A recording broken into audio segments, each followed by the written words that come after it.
Hi everyone, it's Rabbi Kenneth Hahn with a special Friday edition of Ask the Rabbi. And I apologize for not broadcasting yesterday on Thursday. I was working so late that by the time I got home, it just wasn't going to work out. So I'm talking this morning about a subject that's very close to my heart, which is the greatest Jewish moments in sports.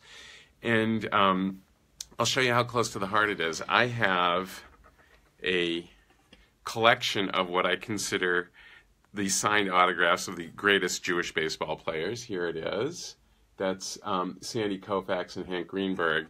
And I think if we're talking about the greatest Jewish moments in sports, we have to go straight to baseball because none of the other professional sports, at least in the United States, have any close claim to baseball for arguably having the best moments. And I want to review things for you quickly and give you my thoughts on this. So what are some of the greatest moments, Jewish moments in sports or in the sport of baseball? Because I think we need to limit it to that. Probably the top three going in reverse order in one category would be on May 23rd, 2002, Sean Green of the Dodgers hitting, going 6 for 6 with 4 home runs, a double and a single, 19 total bases, which I believe is still a major league record for a 9-inning game. Counting back from that, on September 30th, 1945, Hank Greenberg, who had just gotten back from serving in World War II, hit 2 home runs, he hit a grand slam in the bottom of the 9th of a game to clinch the AL pennant. And then the greatest one that most people consider is the September 9, 1965 perfect game pitched by Sandy Koufax. I think those are all amazing events, but they're not great Jewish moments in sports. They are great individual performances by Jews in sports. So I want to look at a different list, which is what I think are the greatest Jewish moments in sports.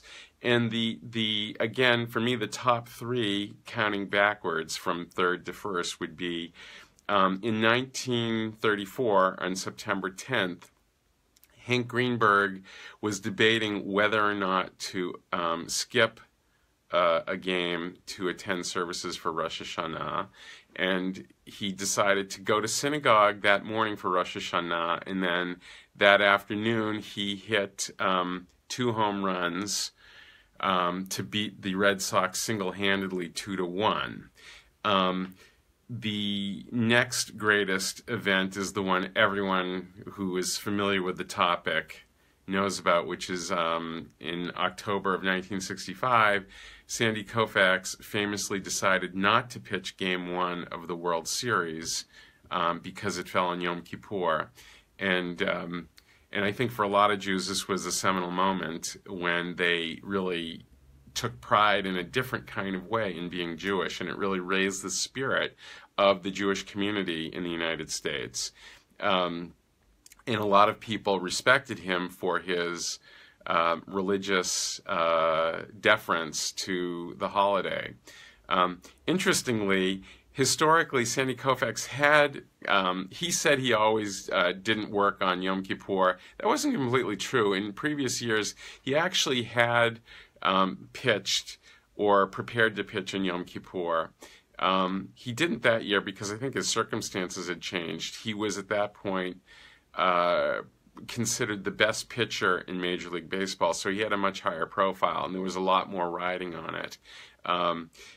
So he chose not to pitch. Interestingly, humorously, I think, in his stead, Don Drysdale pitched Game 1 of the World Series for the Dodgers, and he got shellacked and actually got pulled in the 3rd inning, trailing 7-1 by the manager, Walter Alston. And so the story goes, as they were meeting on the mound, Drysdale at least allegedly said to Walter Alston, "I bet you wish I were Jewish too." So that was definitely a great moment in Jewish sports, or a Jewish moment in sports. However, for me, in a certain sense, I think the greatest moment may have been, and this is not just because I'm a Red Sox fan, by the way, on August 8th of 2005, which was the year after the Red Sox won their first World Series in 86 years, I think.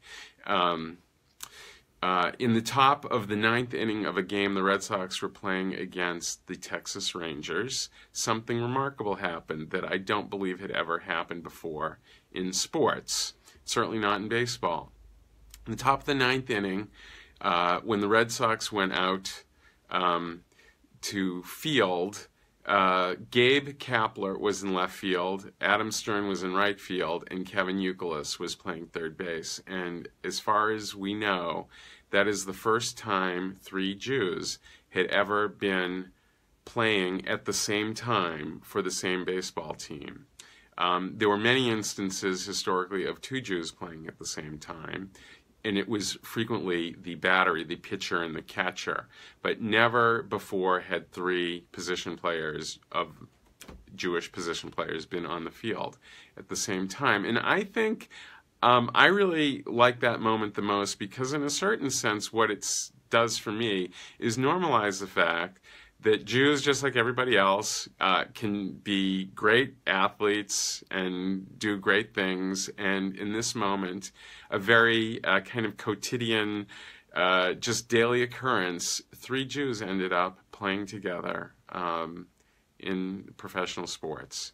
So that's it for this Friday. I wish you today very much a Shabbat Shalom. I hope you have a wonderful Shabbat. Do something a little bit different maybe in the 24 hours starting at sundown today to kind of acknowledge the specialness of that period for yourselves, whatever it is you decide to do. And by all means, tune in next Monday for Music Mondays on JOTV. See you later.